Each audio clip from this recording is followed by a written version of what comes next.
नमस्कार। आज हम इतिहास के एक बहुत ही दर्दनाक पन्ने पर बात करने वाले हैं। जी। जलियांवाला बाग 13 अप्रैल 1919। हाँ, अमृतसर में जो हुआ। हमारे पास जो जानकारी है, जो स्रोत है, वो उस दिन की कहानी बताते हैं। बिल्कुल। और देखिए, वो दिन बैसाखी का था, एक त्योहार का दिन। हाँ, पंजाब में तो बहुत बड़ा त्योहार होता है। जी। तो बाग में हजारों लोग थे। कई तो बस परिवार के साथ मेला देखने, त्योहार मनाने आए थे। और कुछ लोग वहां विरोध करने भी पहुंचे थे, है ना? हाँ, वो रॉलेट एक्ट जो आया था। हाँ, वो काला कानून, मतलब सरकार बिना किसी मुकदमे के किसी को भी पकड़ सकती थी। बिल्कुल, सिर्फ शक के आधार पर गिरफ्तारी। तो उसी के खिलाफ एक शांतिपूर्ण सभा थी वो। शांतिपूर्ण, ये जरूरी बात है। वहां लोग शांति से जमा हुए थे। हाँ, हालांकि शहर में थोड़ा तनाव तो था पहले से, लेकिन बाग के अंदर किसी को अंदाजा नहीं था कि क्या होने वाला है। कोई सोच भी नहीं सकता था। लोग भाषण सुन रहे थे। फिर शाम हुई, करीब 5 बजे। तब क्या हुआ? मैंने सुना बहुत संकरा रास्ता था। उसे बंद करवा दिया, सैनिकों को तैनात कर दिया वहां। ताकि कोई भाग ना सके। बिल्कुल।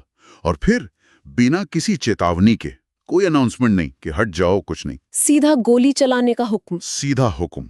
और सैनिकों ने निहत्ती भीड़ पर गोली चलानी शुरू कर दी। निहत्थी भीड़ पर, जिसमें औरतें थीं, बच्चे थे। सब थे, औरतें, बच्चे, बूढ़े, किसी में कोई फर्क नहीं किया गया।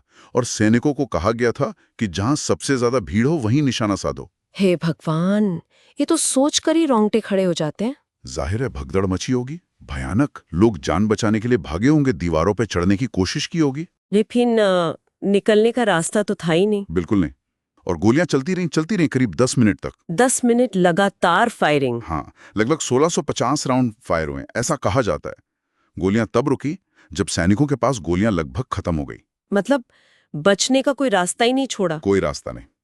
और वो कुआं, बाग के अंदर एक गहरा कुआं भी था। हाँ, उसके बारे में भी बहुत सुना है। जान बचाने के लिए, और शायद भगदड़ में धक्का लगने से, सैकड़ों लोग उसमें कूद गए या गिर गए। लेकिन वो तो और भी भयानक मौत हुई होगी। वो मौत का कुआं बन गया। बाद में जब लाशें निकाली गईं, तो सिर्फ उस कुएं से ही 120 से ज्यादा शव मिले। ओह। पूरा बाग बस लाशें और घायल लोग, खून ही खून। मंजर बहुत ही भयावह था। और इसके बाद जो सरकारी रिपोर्ट आई, हाँ वो तो इस सच्चाई से बिल्कुल उलट थी। हाँ, ये भी एक अजीब बात है। ब्रिटिश सरकार ने कहा कि सिर्फ 379 लोग मरे। सिर्फ 379? हाँ। और घायल? घायल करीब 1200 बताए। और इसे क्या कहा? इसे कहा कि ये व्यवस्था बहाल करने के लिए जरूरी कार्रवाई थी। व्यवस्था बहाली? निहत्थे लोगों पर गोली चलाकर? हाँ, कि भीड़ को तितर वितर करना जरूरी था, ये उनका पक्ष था।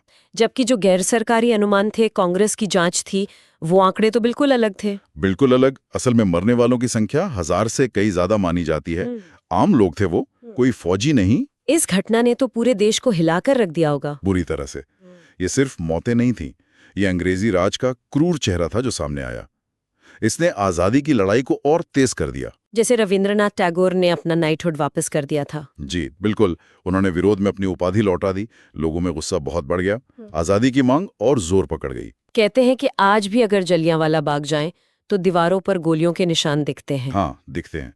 वो निशान आज भी मौजूद हैं, जैसे वो दीवारें चीख चीख कर उस दिन की गवाही दे रही हों। वो सिर्फ निशान नहीं, वो इतिहास का एक सबूत है। निश्चित रूप से।